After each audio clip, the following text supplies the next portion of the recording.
Everyone thinks that teens in our world today use alcohol, tobacco, or drugs to cope with everyday struggles. You may think they do. But they don't. Welcome to the But They Don't podcast, a podcast for teens by teens. Join us as we cover substance use prevention, mental health, community conversations, and more. Hey guys, and welcome to another episode of the But They Don't podcast. My name is Katie. And I'm Abbie. So, Abbie, you have not been on the podcast recently. I have not. Or at all, I don't think. Never.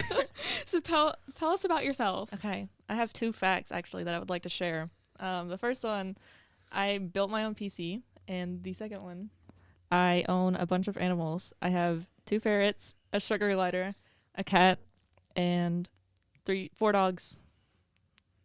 The look Jessica's giving you. Okay. I mean, I only have 1 dog, so. We used to have a chinchilla and a wolf. A wolf? Yeah. Now the look Brienne's giving you. How was your week? It was pretty good. It was a good week. That's good. Speaking of weeks, we want to feature our natural high of the week. This week we are excited to feature one of our own youth board members, Tana. Tana is a junior, and she is currently on the school's newspaper at her school. And thanks to Tana's efforts, she is the reason we were able to interview Mayor Fletcher Perry a couple of weeks ago. She's very active in her school and her community. She strives to be successful in all she does and be an example to others. We are very thankful that Tana is part of our team. Abbie, you found our blunt truth of the week, so can you please tell us what it is? This week's blunt truth is that according to the 2020 Communities That Care survey, 29% of Pickens County youth surveyed said that it would be very easy or sort of easy to obtain marijuana. That is absolutely crazy. Yeah.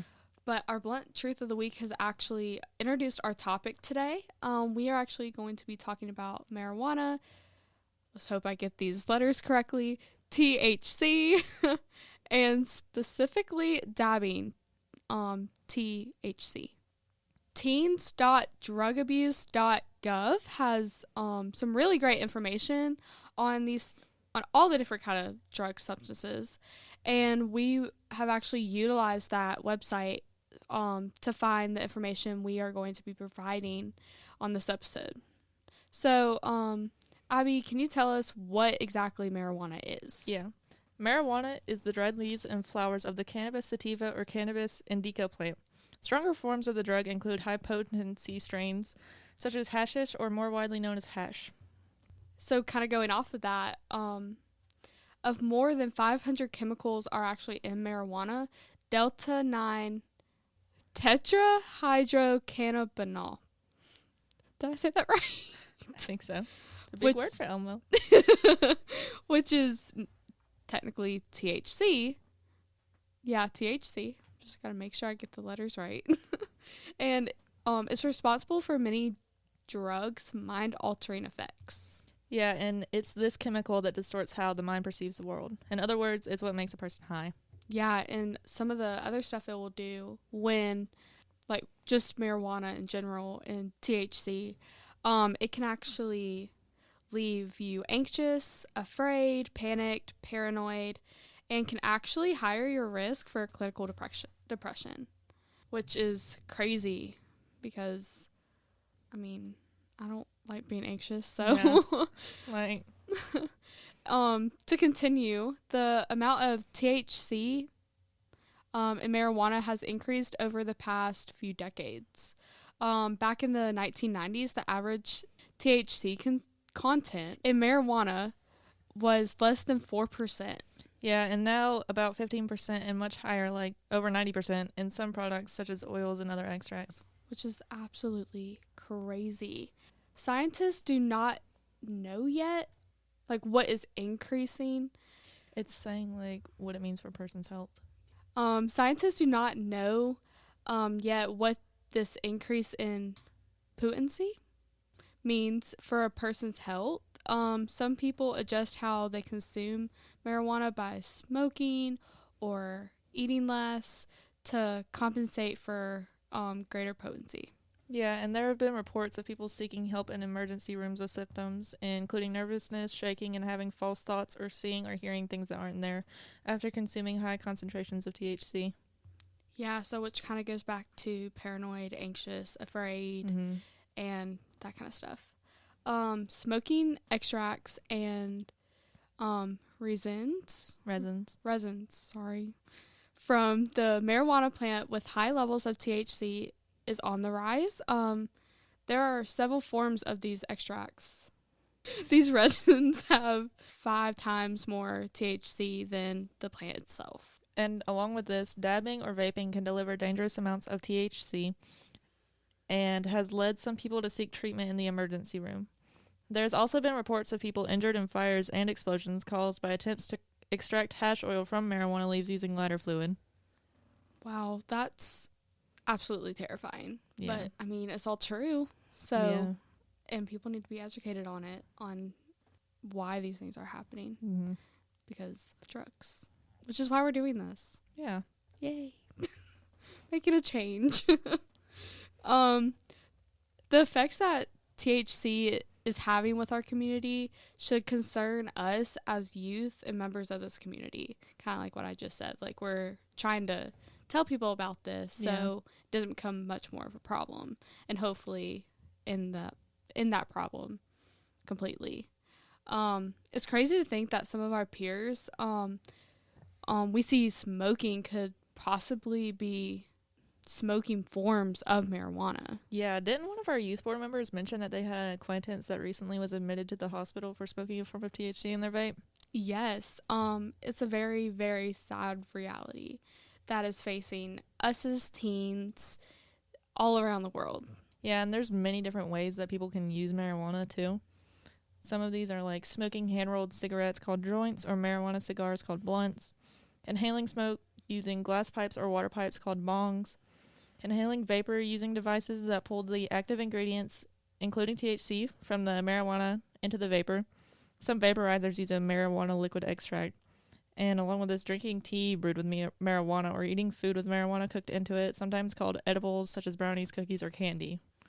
Now that we have explained what exactly marijuana is and how it's used, we want to share a little bit of information on how marijuana can affect a person mentally and physically. This information was also pulled from teens.drugabuse.gov. Approximately 10% of people who use marijuana may develop what is called a marijuana use disorder.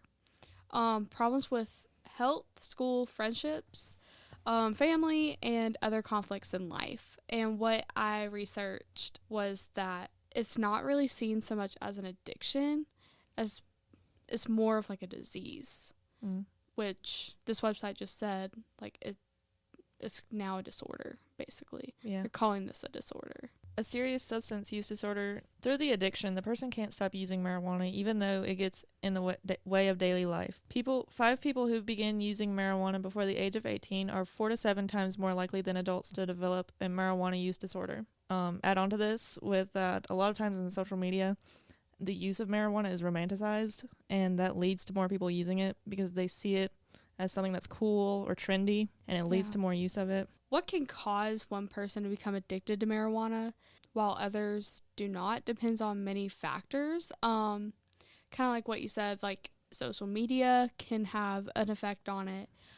Even family history, like genetics, family health problems, stuff like that. The age they start using, if they only use other drugs, their families, their friendships, relationships, and if they take part in positive school activities, after school clubs or sports. Like, I play volleyball and that's kept me out of it. Right. And plus I'm scared of my parents. But more research needs to be done to determine if people who use marijuana for medical reasons are at the same risk for addiction as those who use it to just get high. Yeah, so all drugs change the way the brain works by changing nerve cells communicate.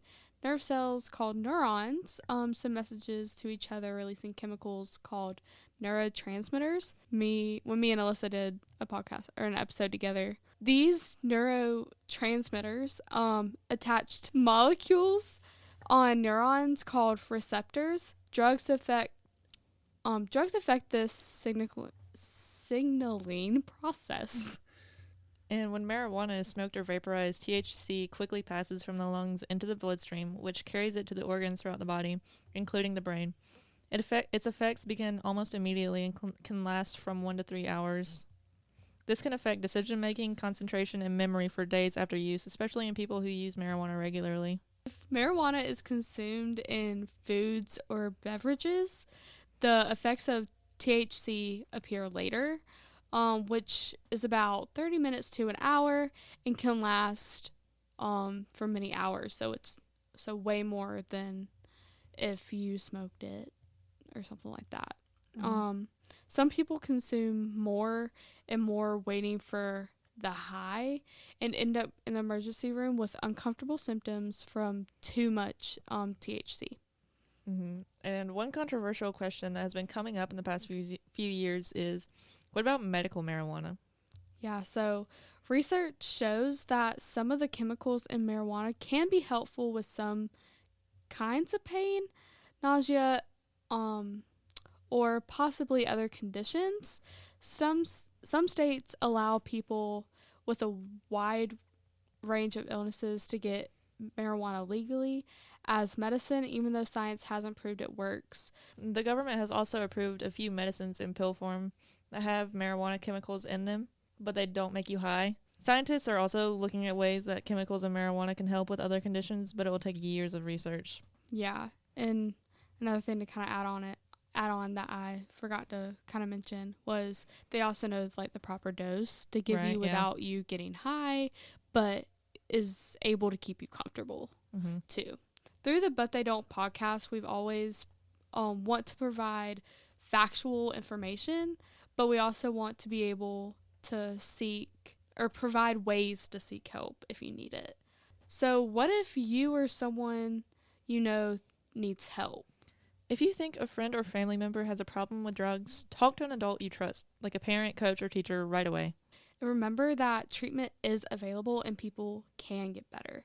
Behavioral Health Services of Pickens County is a great opportunity here in our community for people who need help. Now we would like to share some of our upcoming events with you.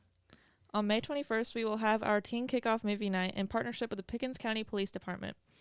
We will be showing the movie Grease. This event is for middle and high school teens in Pickens County. The middle school showing starts at 5 p.m. and the high school showing starts at 7:30 p.m. We want everyone to come in their best Grease-themed outfits. We cannot wait for this event and more safe, fun events for teens continuing into the fall of this year. Yeah, and also, the Pickens County Youth Board is looking for new members to join. Also, the Youth Board is actually looking for new members. The Youth Board consists of student leaders, which are grades 9 to 12, who want to make a difference in their schools and the community, of course. If you want to step up and make a difference while also gaining skills in public speaking, podcast recording, like what me and Abbie are doing and everyone else in the youth board is doing, and community outreach, the guidance office at your school will have an application for you. The application deadline is April 28th, which is coming up, so go and get the application and turn it in. You can also follow the Youth Board on social media at Facebook at Pickens County Youth Board and also our Instagram and TikTok at PCYB. Well, it was great to talk to you guys. It was great to host with Abbie. Yes, it was a fun episode. Yeah, and I hope you and your dogs and ferrets and all of your animals have fun. Thank you. We will talk to you guys next week with another episode. Bye, guys. Bye.